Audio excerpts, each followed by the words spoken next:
মাধ্যমে আমাদের পাপ রাশিকে বিনষ্ট করতে পারে।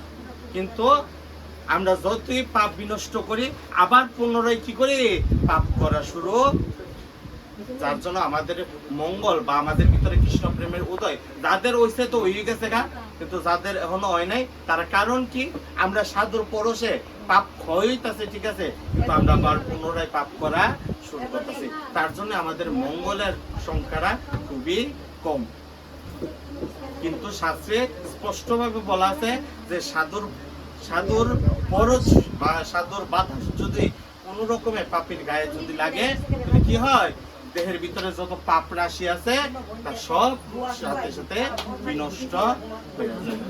তার জন্য বেশি বেশি করে সাধু সঙ্গকরণ, ভক্ত সঙ্গকরণ, সাধু সঙ্গের মাধ্যমে কি কৃষ্ণ কথা আলাপন করণ, কৃষ্ণ কথা শ্রবণ করণ, যার মাধ্যমে আমাদের দেহের ভিতরে যেন কি আমাদের হৃদ মন্দিরে যেন কি কৃষ্ণ প্রেমের উদয় যেন হইতে পারে। তার জন্য কিন্তু মূলত সাধু সঙ্গ করা।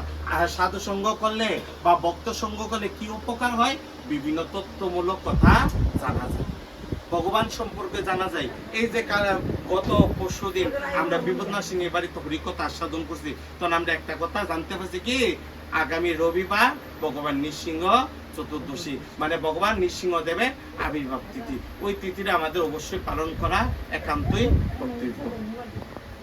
আর আমরা কলিযুগের মহাপ্রভু আমাদের মতো পাপী তাপীদের রক্ষা করার জন্য, উদ্ধার করার জন্য যে যুগ ধর্ম, যে মহামন্ত্র হরে কৃষ্ণ মহামন্ত্রের মাধ্যমে আমাদের মতো কলিয়ত জীবকে, কিসের জন্য, কারণ আমাদের কলিয়ত জীবের মনের ভিতরে কলির কৌলসে এতটাই তীব্র হয়ে রয়েছে যে আমরা ভগবানের নাম স্পষ্টভাবে সুন্দরভাবে কি উল্লেখ করতে পারি না, ভগবানের নাম জপ করতে আমরা অসমর্থ। আমাদের সনাতন ধর্মটাকে বলা হয় কি যুগ ধর্ম। কিসের জন্য যুগ ধর্ম বলা হয়, কারণ আমাদের সনাতন ধর্মে কি ধর্মটা যুগে যুগে পরিবর্তন হয়। সত্য যুগে যেটা ছিল এটা ত্রেতা যুগে কিন্তু নাই, ত্রেতা যুগে যেটা ছিল এটা কিন্তু দাপর যুগে নাই, দাপর যুগে যেটা ছিল কলি যুগে কিন্তু এটা নাই। কোনটা ছিল কোনটা নয়, যেমন সত্য যুগের মানুষ তারা কি তপস্যার মাধ্যমে ভগবানকে লাভ করত, যেটা কিনা ত্রেতা যুগে, ত্রেতা যুগের মুনি ঋষিরা ধ্যানের মাধ্যমে ভগবানের আরাধনা করত। দাপর যুগে মানুষেরা অর্চনের মাধ্যমে ভগবানের আরাধনা করত। আর কলি যুগে কি দাঁড়াইছে, যুগ ধর্ম হরে কৃষ্ণ মহামন্ত্র। তাহলে আমাদের ধর্মটা কি, আমাদের যুগ ধর্ম, সনাতন ধর্ম যুগ ধর্ম, যেটা যুগে যুগে পরিবর্তন হয়। এখন যে ধর্মটা আমরা পালন করতেছি হরে কৃষ্ণ মহামন্ত্র, দেখা যাবে আবার একটা নতুন যুগ আসলে আবার এটার পরিবর্তন ঘটবে। আবার কি, যেমন সত্য যুগে ভগবান কোন রূপে ছিল, নারায়ণ রূপে, ভগবান শ্রী হরি রূপে সত্য যুগে ছিল। ঠিক ভগবান আবার যুগের পরিবর্তনে ভগবান কি রূপ পরিবর্তন করে রাখছে। ভগবান কি রূপ ধারণ করছে, ভগবান শ্রী রামচন্দ্র ত্রেতা যুগে। আবার যুগ ধর্ম পরিবর্তন হয়েছে, দাপর যুগে এসে ভগবান আবার নতুন রূপ ধারণ করছে কি, সেই ব্রজেন্দ্র নন্দন ব্রজের শ্রীকৃষ্ণ।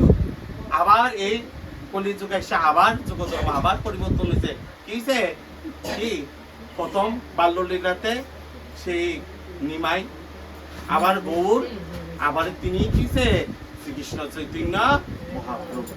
তাহলে আমাদের ধর্মটা কি বুঝলাম, আমাদের ধর্মটা যুগ ধর্ম, যেটা কিনা যুগে যুগে পরিবর্তন ঘটে। আর এই হরে কৃষ্ণ মহামন্ত্রটা কি আরো যুগ ধর্ম, কারণ এটা জাতি বর্ণ নির্বিশেষে সবার জন্য কি উন্মুক্ত, সবাই এই নামের মাধ্যমে কি মুক্তি লাভ করতে পারে। আর যেহেতু আমরা সাধুর প্রসঙ্গে আগে শুরু করছি, আজকে ছোট্ট একটা লীলা কথা আস্বাদন করবো, সবাই মনোযোগ দিয়া সেই লীলাটা আস্বাদন করবে। বৃন্দাবনের এক বাবাজি, তিনি বাবাজিরা তো কি করে ভজনের মাধ্যমে আমাদের মতো কলিয়ত জীবকে উদ্ধারের জন্য আমাদের ঘরের ধারে ধারে বা আমাদের সমাজে এসে কি করে নাম প্রচার করে।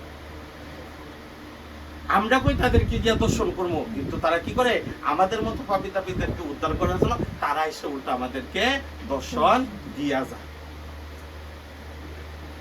তো এক বাবাজি বৃন্দাবনের, তিনি একবার ভ্রমণ করতে করতে এক গ্রামে এসে উপস্থিত হয়েছে। সেই গ্রামের ভিতরে সবাই কৃষ্ণ, মোটামুটি সবাই কৃষ্ণ মুখী, কারোর মুখে তেমন কৃষ্ণ নাম শোনা যায় না। সবাই যার যার কর্ম নিয়ে ব্যস্ত, যে যার কর্ম, কেউর জুয়া খেলা ধর্ম, কেউর পাশা খেলা, কেউর তাস চড়ানো, কেউ পরশ্রী কাতর, কেউ কুসঙ্গ, এভাবেই তারা গ্রামের ভিতরে, এই গ্রামের ভিতরে কি কোনো কৃষ্ণ নামের গন্ধ বাতাস নাই। তো একদিন কি হয়েছে, সেই বাবাজি যখন আসে সেই গ্রামের ভিতরে উপস্থিত হয়েছে, তখন খারাপের ভিতরে কিন্তু এক দুজন ঠিকই বালা পাওয়া যায়।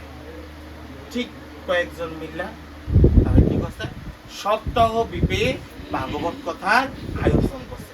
ভাগবত কথা কয়দিন? 7 দিন, মানে 7 দিন। আমরা আরেকদিন শুনছিলাম রাম কথা কয়দিন, রামায়ণ কয়দিন? 9 দিন। রাম কথা, তো সেই ভাগবত কথার আয়োজন করা হয়েছে। সেই 7 দিন ভরা সেই সাধু কি এই হরিকথার আসরে তাদেরকে ভাগবত কথা আস্বাদন করেছে। ভাগবত কথা আস্বাদন করাইছে। যারা মন চাইছে, যাদের মন চাইছে তারা আইছে, যাদের ভাল লাগছে তারা বইছে, যাদের মন চাইছে না তারা আইছে না, যাদের ভাল লাগছে না তারা কি উচ্চা যাদের নে চলে গেছে। কিন্তু যাদের ভাল লাগছে, তাদের মন বইছে, তারা কি এক মনে এই ভাগবত কথা আস্বাদন করছে। ভাগবত কথা আস্বাদনের মাধ্যমে তাদের ভিতরে কি ছিল না এতদিন? তাদের ভিতরে কিন্তু কোন কৃষ্ণ নামের গন্ধ বাতাস ছিল না।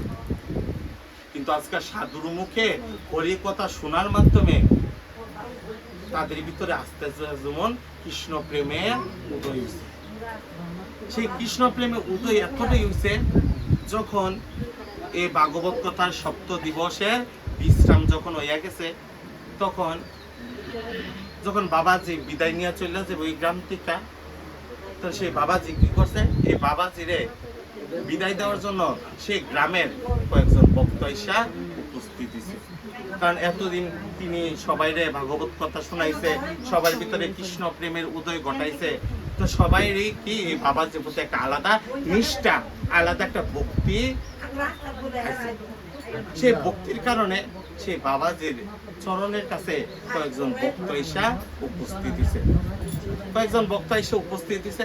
ভক্তরা এসে বাবাজির কাছ থেকে আরো ধর্ম কথা শুনতে ইচ্ছা হতেছে, কারণ এই গ্রামের ভিতরে তো কোনো সময় আর কোনো ধর্ম কথা হয়নি। তো তারা যে কিঞ্চিত আস্বাদন করছে, 7 দিন বড় যে আস্বাদন করছে, তাদের ভিতরে এখনো সেই তৃপ্তিটা হয়নি। তারা যেমন আরো শুনতে চাইতেছে, আরো সমন শুনতে চাইতেছে। তো বাবাজি যতই বাবাজি সময় যাইতেছে যাওয়ার জন্য, কিন্তু ভক্তরা কি বাবাজির এই কথা সেই কথা এভাবেই নানান কথার পেছে বাবাজিরে সময় আটকাই দিতেছে। তখন সবাই সবার কথাবার্তা শেষ, কারণ বাবাজি কইতাছে, বাবারে আমি তো এতদিন তোমাদেরকে হরি কথা আস্বাদন করেছি, তোমরা তো এতদিন হরি কথা শুনছো। আচ্ছা আমি যদি এখন তোমাদেরকে কিছু কথা কই, আমার কিছু কথা তোমরা রাখবানি? তনে যেহেতু এই বাবাজির প্রতি সব ভক্তরের একটু নিষ্ঠা আইছে, একটু নিষ্ঠা ভক্তি আইছে, তো সবাই কইতে চাইছে, বাবা বলেন, আমাদের যতটুকু সামর্থ্য আছে আমরা আপনার কথা রাখার চেষ্টা করব। কেউ গুনগুন করেন না।